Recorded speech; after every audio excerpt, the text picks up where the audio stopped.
AFTV DT, you often joke to me and say, disappointing result. It was a disappointing result. It was a disappointing performance. You know what? You're lucky you're screening, mate. You know what I mean? Because, you know, at least you can go to your bed after that. That was poor. That was really, really poor. I'm not happy with the result, but I think on the balance of play, it's a fair result given the chances that Crystal Palace had, especially in the first half. I think second half, they were just looking to, you know, the odd counter and get away from there with what they could. Anything more than a draw would have been a bonus for them.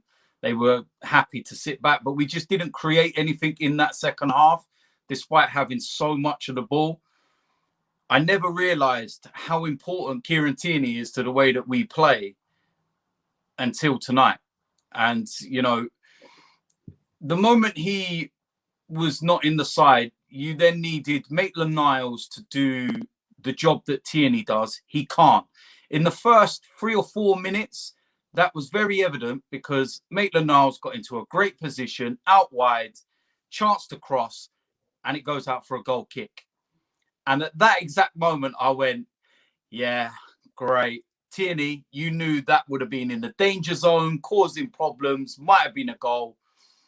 And it just wasn't going to work. So what we needed then was Hector Bellerin to be the outlet on the right-hand side. Hector Bellerin is about as much use as a chocolate teapot. He doesn't do anything in attack. What does he do, Robbie? He gets the ball, he goes back. He gets the ball, he goes back. When he does cross the ball, it looks like his feet are getting muddled up and he doesn't really know how to cross it.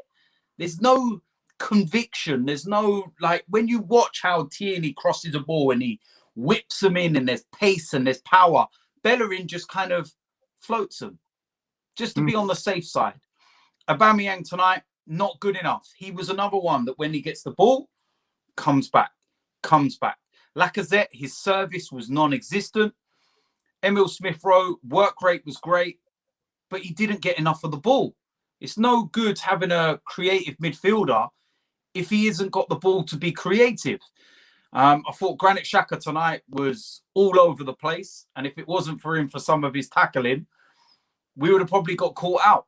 I suppose the one positive is that Thomas Partey, you know, is now back. And in the 20 minutes that he played, you can see what he will bring to the team. Leno, he does Leno things. That save in the first half from the header, exceptional. I don't know what I can really take from that, apart from the fact that we've not lost the game. And maybe, you know, a month ago, we would have lost it. I'm trying to look at some kind of positives and, you know, 4 clean sheets on the bounce. And I believe that's the first time we've done it since 2016. Small consolations. It doesn't mean I'm happy. It's just trying to take a positive from, you know, what is a disappointing result given the run that we've been on. That respect. The point you made there about Kieran Tierney, it was a game that was crying out for width. And we literally, by being so poor down the flanks, played into their hands. Yeah. Everything just went narrow down the middle. They just literally just snuffed it all out and were able to sometimes look dangerous on the counter-attack. It was it was just not good enough from the wide players. And it shows that we're still, you know, if we were a bit fooled by some of the previous results, the transfer window's open. Yeah. We do need some signings, don't we? Yeah, we still need signings. And we knew that even with the results that we've had, you know, we know we need signings. We're not stupid, Robbie, but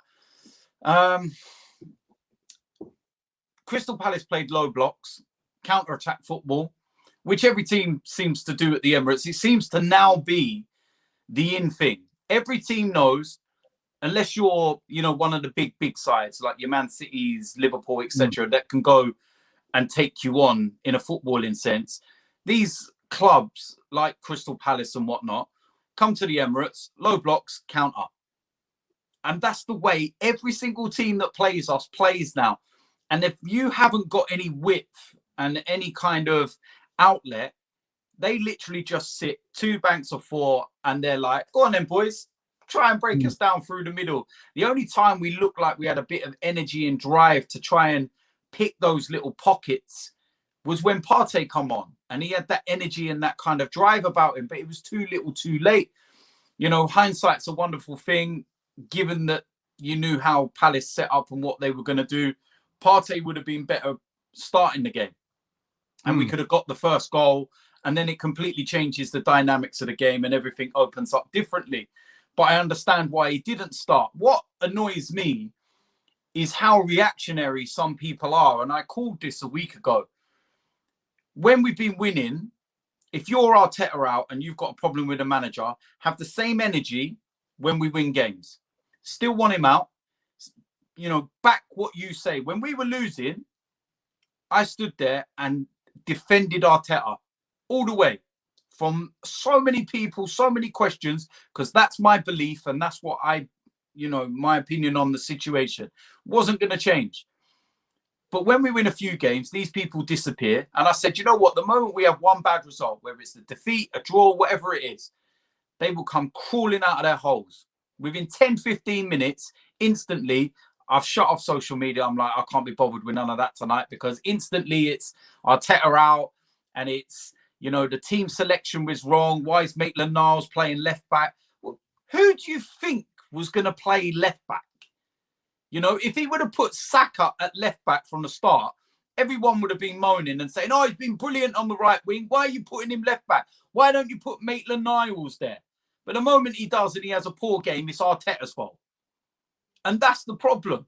So it's, you know, I look at the way the game set out. We had a strong enough team to beat Crystal Palace, you know, but is it Arteta's fault that Maitland-Niles can't cross a ball? Is it his fault that Bellerin can't cross a ball? You know, and going backwards all the time. He looked as frustrated in his press conference after as what we are, because he knows we were fine up until the final third. No creativity, no spark, no injection, no pace, nothing. And that is the big, you know, letdown from it. But again, when you think of positives, last 4 games, 10 points out of 12.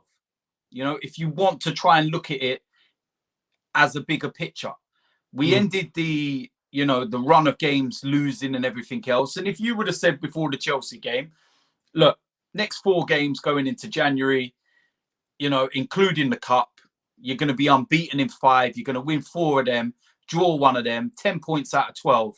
I think all of us would have sat there and went, yeah, you know what? I'll take that, actually. And you would have.